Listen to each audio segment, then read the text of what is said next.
Bismillahirrahmanirrahim. Assalamualaikum warahmatullahi wabarakatuh. Alhamdulillahirabbil alamin. Allahumma sholli ala sayyidina Muhammad wa ala ali sayyidina Muhammad. Halo teman-temanku sekalian, dimanapun Anda berada, semoga senantiasa diberikan kesehatan dan perlindungan dari Allah Subhanahu wa Ta'ala. Saya Asri Musfirah, saya dari kelas KPIB. Di sini saya akan memenuhi tugas mata kuliah tafsir ayat dakwah yang diampu oleh Bapak Irfan. Berbicara tentang pernikahan, itu adalah momen yang sangat diharapkan pada diri setiap insan. Momen kebahagiaan yang dimana sangat dinanti-nanti dalam setiap kehidupan. Allah pun telah memberikan rasa sayang dan cinta pada setiap diri manusia, dan itu adalah fitrah bagi setiap makhluk hidup. Allah berfirman di dalam Al-Quran surah Ar-Rum ayat ke-21 yang berbunyi, A'udzu billahi minasy syaithanir rajim. Bismillahirrahmanirrahim. Wa min ayatihi an khalaqalakum min anfusikum azwajan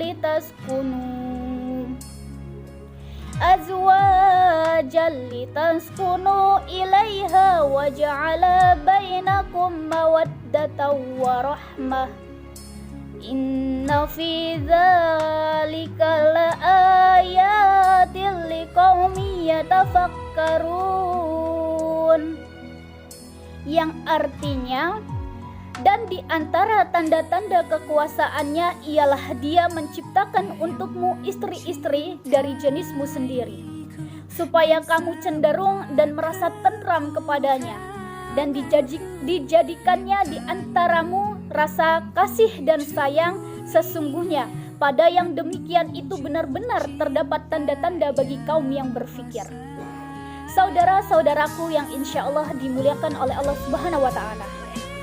Namun di situasi dan kondisi yang seperti ini, kita telah melihat bahwa wabah COVID-19 ini pemerintah dan Majelis Ulama Indonesia telah menganjurkan untuk kita lockdown dan tidak mendekati keramaian dan kerumunan, agar dapat memutuskan rantai penyebaran COVID-19 atau sering disebut dengan virus corona.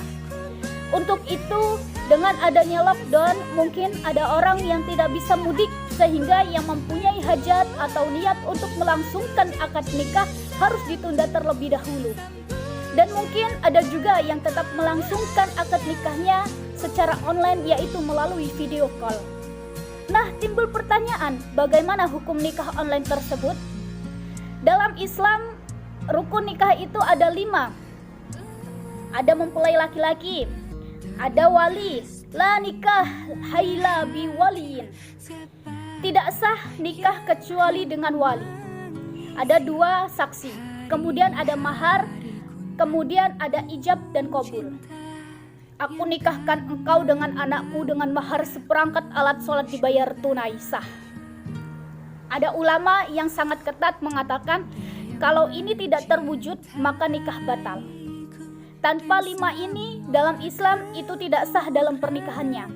Nah, sekarang pertanyaannya, apakah dalam Islam itu sah atau tidak melakukan pernikahan secara online? Nah, sekarang kita kembali lagi. Tadi yang pertama syaratnya ada wali. Yang kedua ada calon mempelai laki-laki. Dan ada calon wanita. Contoh. Nah, calon laki-lakinya itu ada atau tidak? Misalnya ada di tempat majelis. Selanjutnya ada tidak calon mempelai perempuannya? Tidak ada di tempat majelis karena mempelai wanitanya itu masih di luar negeri misalnya. Tapi ada wujudnya, ada karena melalui video call. Nah, karena itu maka yang penting hukumnya adalah adanya wujud dari wanita tersebut. Jadi itu sudah bisa dikatakan sah. Kenapa seperti itu? Karena di dalam Islam Pernikahan itu janji ijab kabul dilaksanakan antara wali dan calon mempelai laki-laki. Jadi untuk urusan mempelai wanitanya itu tidak ada di majelis atau di lokasi, itu juga tidak mengapa. Yang wajib adalah wali, 2 orang saksi, kemudian calon mempelai laki-laki. Dan itu yang wajib ada dalam suatu majelis tersebut. Ini pernikahannya sudah sah. Selagi wujud mempelai wanitanya masih ada di dunia, yang tidak sah itu yaitu yang bagaimana mempelai perempuannya tidak kelihatan, misalnya wanitanya itu berada di alam gaib. Nah, itu baru yang dikatakan tidak sah karena tidak ada wujudnya. Atau yang dikatakan tidak sah karena ada unsur penipuan. Misal, nikahnya dengan Sarah, namanya Sarah, kemudian ia sebutnya dengan nama Maimunah. Nah, itulah yang dikatakan pernikahan tidak sah. Seharusnya sebut dengan nama asli dari mempelai wanita yang ingin dinikahinya. Lantas, bagaimana kalau mempelai laki-lakinya itu di luar negeri dan kemudian dia video call, kemudian wali mengatakan di depan layar, "Aku nikahkan engkau dengan anakku dengan mahar seperangkat alat sholat tunai."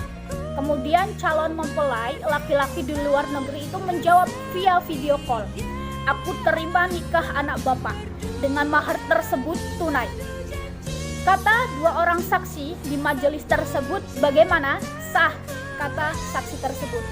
Ada 2 pendapat ulama. Yang pertama, 1, tidak sah. Kenapa? Karena tidak ada majelis, karena tidak ada suatu majelis. Yang kedua, antara akad dan ijab kabul itu putus karena tidak dilangsungkan dengan ijab kabul secara majelis tersebut. Nah, pendapat ulama yang kedua mengatakan sah. Kenapa? Dengan syarat tidak ada unsur tipu dan terpercaya, tidak ada unsur zolim, tidak ada unsur aniaya, tidak ada unsur yang kira-kira membuat akad itu rusak, maka akadnya itu sah. Kalaupun mau diwakilkan, itu bisa. Contohnya, Kiai Abdurrahman Wahid dulu kuliah di Baghdad. Akad nikahnya itu dilangsungkan di Jawa. Nah, nikahnya itu diwakilkan oleh paman beliau. Jadi bisa diwakilkan. Mempelai laki-lakinya itu jauh, terus diwakilkan untuk menerima kabulnya itu. Bisa itu dilakukan. Oleh sebab itu, ini lebih selamat untuk mengatasi hukum sahnya kalau untuk mengantisipasi bila dari pendapat ulama yang pertama tadi. Dan misalnya kalau tadi mempelainya wanitanya itu yang tidak ada di majelis atau laki-lakinya yang tidak ada di majelis, bagaimana kalau sekarang walinya yang tidak ada di majelis namun dilaksanakan via online, walinya melalui video call? Apakah hukum nikah tersebut sah atau tidak?